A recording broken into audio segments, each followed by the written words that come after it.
नमस्कार बच्चों, आज हम नेक्स्ट वीडियो के बारे में बात करेंगे जो है एक्सेसरी रेस्पिरेटरी ऑर्गन्स के बारे में। ठीक है ना। देखिए, हमने अभी तक देखा था कि गिल्स और लंग्स जो हैं वो चीफ रेस्पिरेटरी ऑर्गन्स की तरह काम करती हैं। किसमें? एक तो एक्वेटिक ऑर्गेनिजम्स में और एक टेरेस्ट्रियल एनिमल्स में।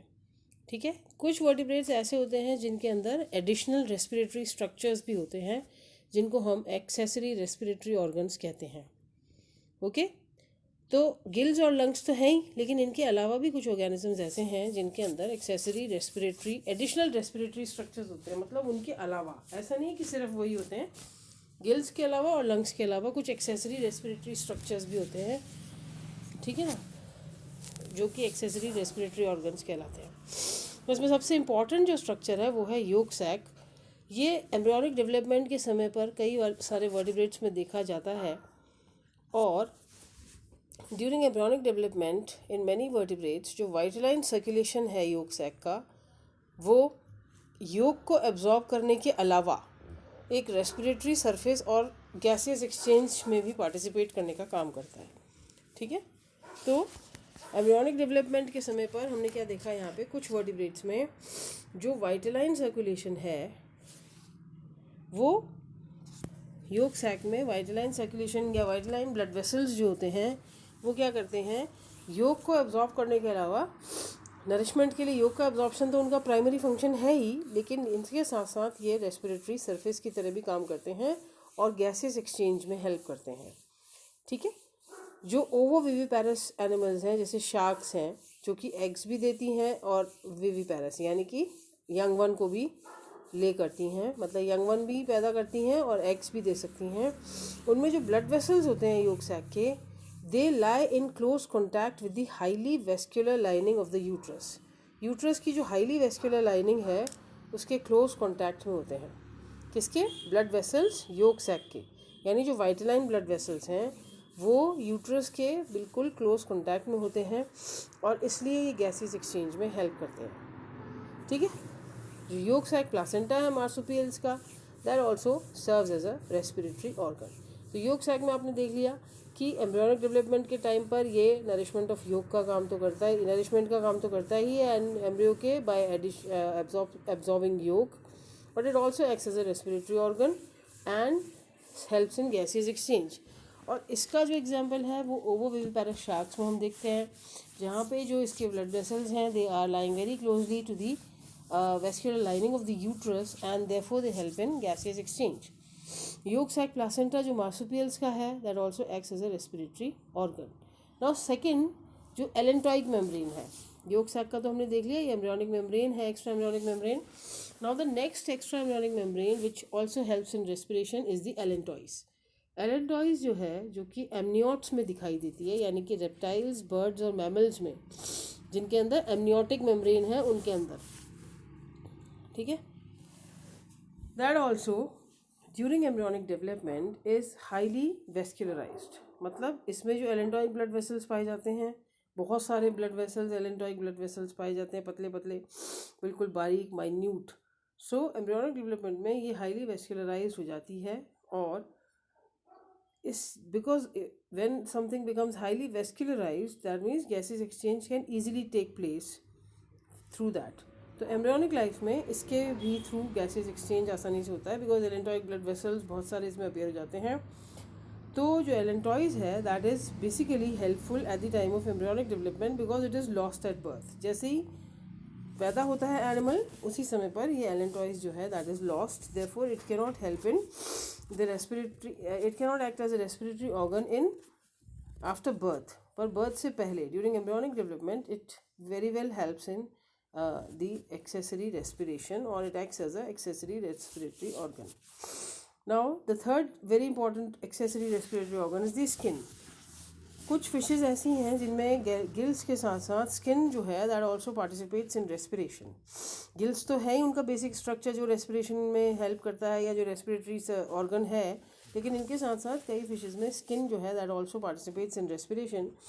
ये जो फिशेज होती हैं दे जनरली लैक स्केल्स, इनमें स्केल्स नहीं होते, क्योंकि स्केल्स होंगे तो जो स्किन है that will become thick and it can not help in respiration. और ऐसी फिशेस में स्केल्स नहीं होते, और इनमें जो स्किन होती है उसके अंदर बहुत सारी एडिक्वेट, बहुत सारी कैपिलरीज होती हैं which are close to the surface, external surface के बिल्कुल क्लोज, यानी स्किन के जस्ट ऊपर एक्सेसरी ये जो होते हैं बहुत सारी कैपिलरीज जो हैं they are going through. Integumentary respiration, ये जो, तो this respiration is called integumentary respiration because this is the integument, and अगर इंटेगुमेंट के बिल्कुल नीचे बहुत सारी कैपिलरीज हैं और स्केल्स नहीं हैं तो it can help in gaseous exchange. और इंटेगुमेंट्री रेस्पिरेशन आपने देखा होगा, it is a common feature, amphibians का भी ये बड़ा कॉमन फीचर होता है। फॉर दिस पर्पज़ स्किन जो है उसको एक रिच ब्लड सप्लाई मिलनी चाहिए और वो मॉइस्ट होनी चाहिए, ठीक है, क्योंकि मॉइस्ट स्किन में ही ऑक्सीजन जो है वो घुल सकती है और फिर वो स्किन जो है एब्जॉर्ब कर सकती है, ये अपन ने पहले भी देखा था। तो it should be moist and it should have adequate blood supply so that presence of moist membrane जो है that is necessary for gases exchange. जो अडल्ट लंगलेस सैलमेंडर्स होते हैं वो जो है they depend entirely on skin for respiration. मतलब ये जो स्किन है that is not helpful during embryonic development but it is helpful after birth, तो it acts as accessory respiratory organ after birth, ठीक है।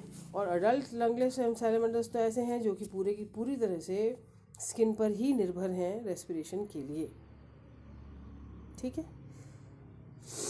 अब इसके बाद कुछ एक्स्ट्रा ब्रैंकियल रेस्पिरेटरी ऑर्गन्स, कुछ एक्स्ट्रा ब्रैंकियल रेस्पिरेटरी ऑर्गन्स कौन कौन से हैं?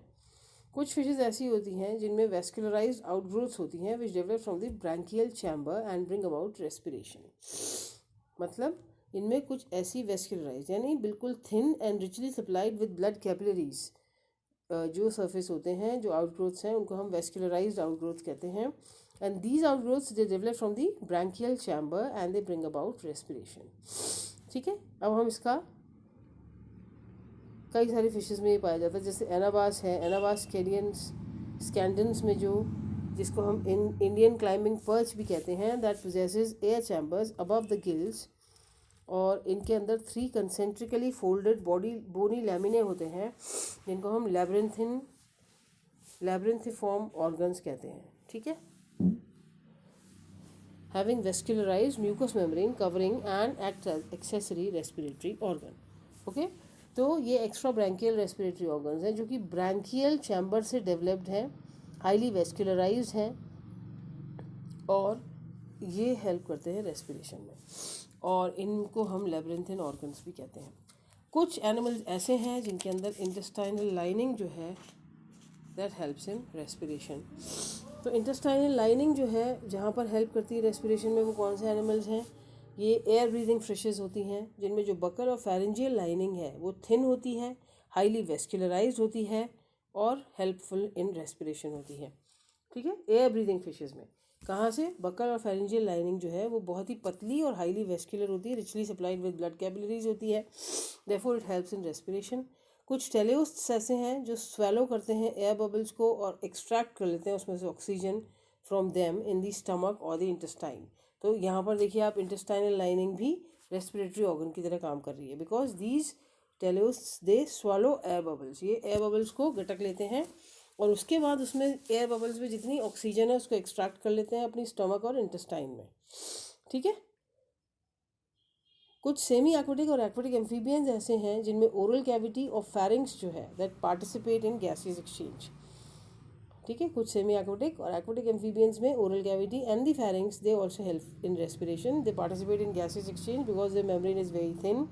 कुछ फिशेज ऐसी हैं जिनमें water is taken in and pumped out of the rectal chamber जो कि हाईली वेस्कुलर होता है और रेस्पिरेटरी ऑर्गन की तरह, एक्सेसरी रेस्पिरेटरी ऑर्गन की तरह सर्व करता है। तो यहाँ पे रेक्टल चैम्बर यानी इंटेस्टाइनल लाइनिंग, यानी कि जो भी ऐसी लाइनिंग जो इंटेस्टाइन से रिलेटेड हो वो जब हेल्प करती है रेस्पिरेशन में, ठीक है।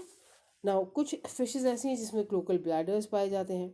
क्लोकल ब्लैडर्स जो हैं कुछ एक्वेटिक टर्टल्स में पाए जाते हैं। They have a pair of thin walled highly vascular cloacal bladders, बहुत ही ज़्यादा थिन वॉल्ड, और एक पेयर होता है इनके अंदर इसका highly vascular cloacal bladders. These sacs are frequently filled and emptied of water through the anus. Anus से इनको बार बार पानी से भर लिया जाता है और फिर जल्दी जल्दी खाली कर दिया जाता है। और therefore they help in excess important respiratory organ. जो वाटर में ऑक्सीजन है उसको एक्सट्रैक्ट कर लेते हैं और उसको गैसेज एक्सचेंज में हेल्प करती है वो। Specially when the animal remains submerged for longer duration. जब एनिमल पानी के अंदर काफ़ी देर तक रहता है तो उसको बाहर एयर से तो ब्रीथ करने को मिलता नहीं है, तो वो क्या करता है, पानी जो है उसको बार बार एनस से क्लोकल चैम्बर्स में, क्लोकल ब्लैडर्स में भरता है, उसमें से एक्सट्रैक्ट करता है गैस को, ऑक्सीजन को, उसमें अपनी जो भी कार्बन डाइऑक्साइड या जो भी एक्स्ट्रा नाइट्रोजनस गैसेज हैं उनको वापस एक्सचेंज करता है और वापस उस पानी को खाली कर देता है। ऐसे they are frequently filled and emptied. Okay, now pharyngeal outgrowths. Pharyngeal outgrowths किस किस में पाई जाती हैं? फेरेंजियल आउटग्रोथ्स जो हैं ये कुछ फिशेस में पाई जाती हैं, जैसे कि पेरियोप्थैल्मस फिश है, एम्फिपनस फिश जो है, इनमें पेयर्ड वेस्कुलर आउटग्रोथ्स होते हैं which arise from the pharynx. और ये जो हैं because they are pharyngeal, they arise from the pharynx, therefore they are pharyngeal outgrowths and they also help in respiration. अब बड़ा इंपॉर्टेंट एक है स्विम ब्लैडर और एयर ब्लैडर। स्विम ब्लैडर और एयर ब्लैडर जो है ये हम देखेंगे नेक्स्ट वाले वीडियो में। ओके बच्चों।